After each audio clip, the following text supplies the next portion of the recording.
The declaration by David Cameron that he won't be seeking a third term as Prime Minister has caught Britain's political class by surprise and fueled talk of succession in the Tory party. There are no fixed terms for British Prime Ministers. Indeed, one of the secrets an incumbent tends to guard closest is that of his or her own departure. So why did Mr Cameron do it? With me to discuss the move is Janan Ganesh, the FT's UK political commentator. Hi Janan, was it a mistake or some carefully planned move? What do you reckon? Some people think it was a huge mistake, which might have cost him the election. Others think it was a tactical masterstroke. I imagine the truth is that it will have no impact on the election at all. He said yesterday, I will not contest the 2020 general election. I thought we already basically knew that. And at the moment, my most likely successor will be one of Theresa May, the Home Secretary, George Osborne, the Chancellor, or Boris Johnson, the London Mayor. I thought we knew that as well.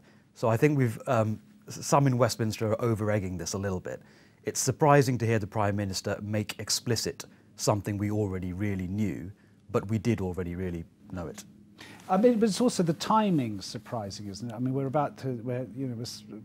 under 2 months away from polling day. Why raise this issue, which, for all the things you've said, does inevitably now stimulate speculation, chat, what have you, about succession? Yes, and it also distracts from the core message of the Conservative Party, which is about the economy and policy.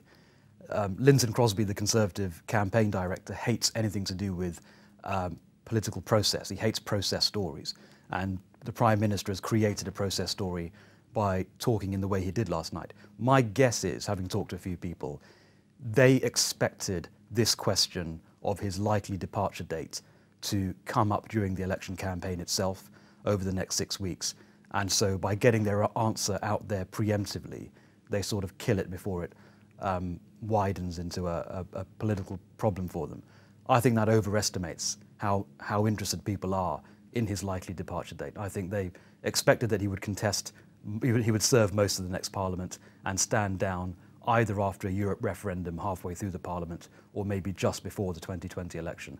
But I can't believe anyone thought that he would fight a third general election. No, it's not unusual for, predecessors have fought a third election, Blair and Thatcher. But is this also in a way symptomatic of the way things have changed within our political system? That, we now have fixed-term parliaments which set a sort of one term for a Prime Minister is now 5 years, so 2 is 10, which is actually quite a long time. So in a way, a logical consequence of that is that 2 terms is the sort of natural budget. I think that's correct, and we are probably arriving at a point where the standard stint is 2 terms and no more.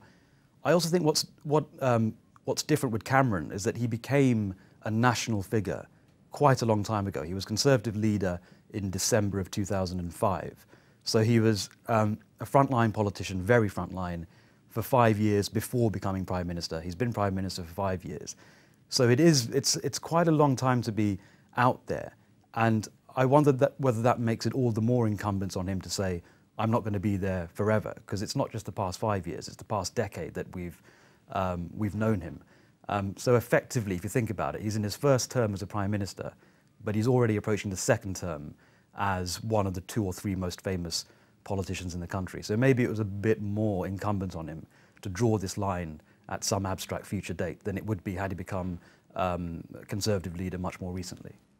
Just very quickly, you mentioned Lynton Crosby. He must be tearing his hair out, isn't he? We've had a week where it kicked off with suddenly all eyes on Dudley and a very sort of localised, quite astonishing issue there with the Conservative Party candidate who's now been taken out of the campaign. Now we've got this. This is not talking about what he wants to talk.